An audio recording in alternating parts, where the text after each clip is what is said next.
has just spoken about, and focus a little bit more on what we understand about neutralizing antibodies to SARS-CoV-2 and how we can leverage that for vaccine design. But you'll see that the two are interlinked.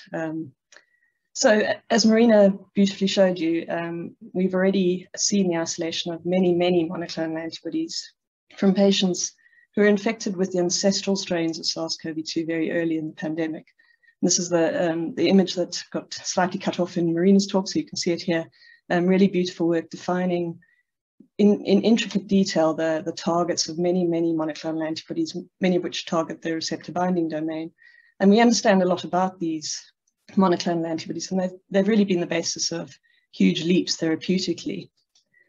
However, many of these monoclonal antibodies rely on residues that vary in variants of concern.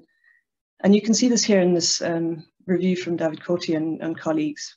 On the left-hand side is a table that shows you several monoclonal antibodies that are in clinical development, and their footprints, which are shown by the green highlighting.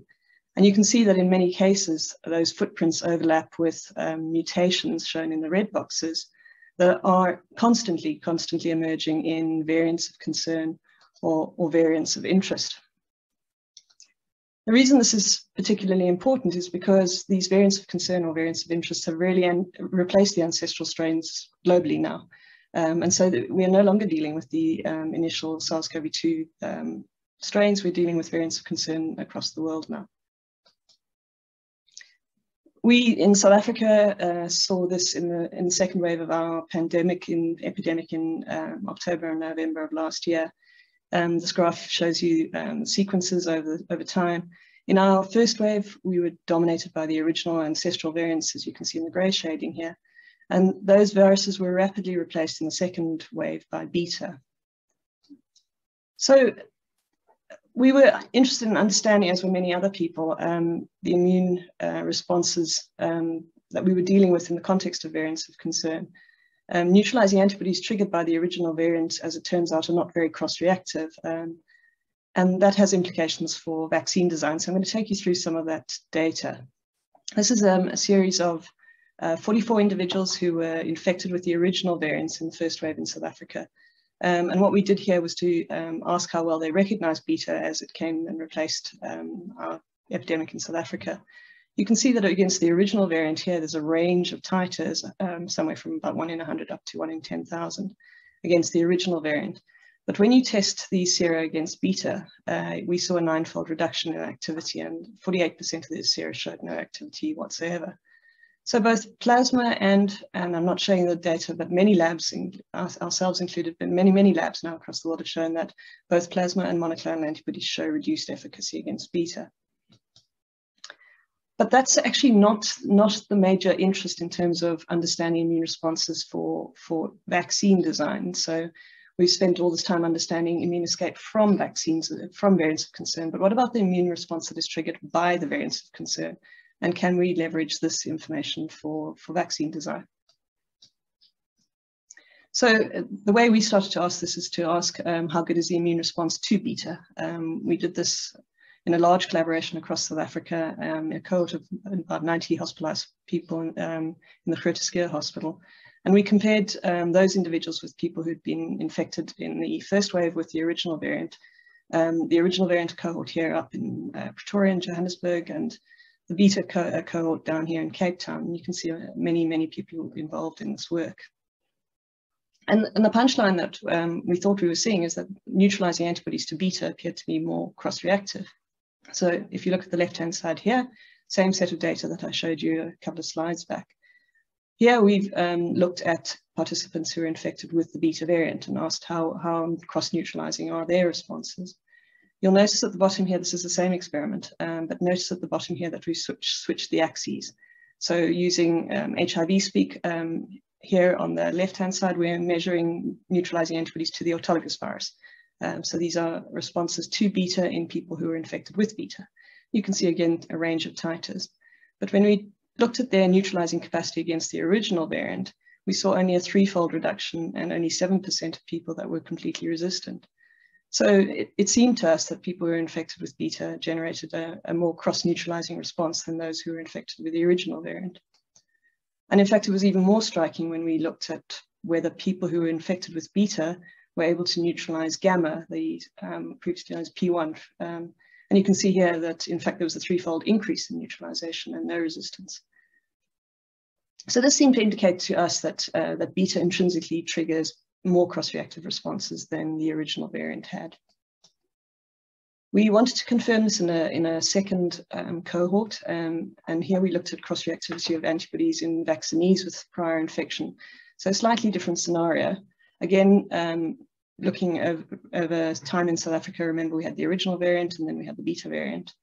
So we looked at a cohort here of people who were not previously infected. They received the vaccine only, but no evidence of prior infection. Looked at people who were infected with the original variant and then vaccinated, and then people who were infected with beta and then vaccinated. And again, what we were asking is whether the genotype of the spike that infected these people made a difference to their neutralizing antibody responses. I thought I'd show this first, though it is not particularly about cross-reactivity, but pre-seropositivity in these adeno 26 J&J vaccinated individuals, like many studies have shown in RNA vaccines, results in a massive boost in neutralizing antibodies, which is very reassuring in countries like mine where seropositivity can reach about 40%. So here you've got pre and post for no prior infection, original variant and beta. And you can see that there's a huge increase in the two groups of people who've previously been infected, so really high levels of neutralizing antibodies. But what about their specificity? So the cross-reactivity, as it turns out, is variable, and again, it depends on the spike sequence. So spike really matters here. So these are people who received only the vaccine, so they were only exposed to the Wuhan 1 sequence. Low titers, as we're used to seeing with the Johnson & Johnson vaccine, the complete knockout against beta. Here we've added into the mix delta because of the fact that it's now coming to dominate in many countries across the world. And you can see, again, very low reactivity. What happens to people who are infected with the D614G and then vaccinated with Wuhan 1? So this is, in a sense, a homologous prime boost because there's really only one amino acid that distinguishes these two sequences. In red here, the box indicates the autologous sequence again. You can see nice high titers, more than 1 in 2,700, so really great responses. But a significant reduction both against beta and delta. So here again, the D614G or Wuhan 1 spike triggers responses that are great against its matched virus, but much less good against beta and delta. The situation is different, however, when you look at people who are infected with beta and then vaccinated with Wuhan 1. So this is a heterologous prime boost. Again, in the red box are the autologous spikes, and you can see again nice high titers. As we've previously shown, you get good titers also against D614G, but unfortunately significantly reduced titers against delta. So the antibodies that were triggered by the original variant and the ones that are triggered by beta in our hands neutralize delta fairly poorly. But there are very different patterns, as you can see, in cross-reactivity. The reason we think that this matters is that in South Africa, and as in many countries now across the world, is that delta now dominates the epidemic. So these findings, which are similar to findings out of the Oxford Gans Cretan's lab, have implications for reinfection, but also for the development of second-generation vaccines. Many of the companies that have developed the major vaccines now in use across the world have developed second-generation vaccines that incorporate the beta spike. In our hands, the beta spike doesn't appear to be particularly good at triggering antibodies to delta, and so I think this has interesting implications.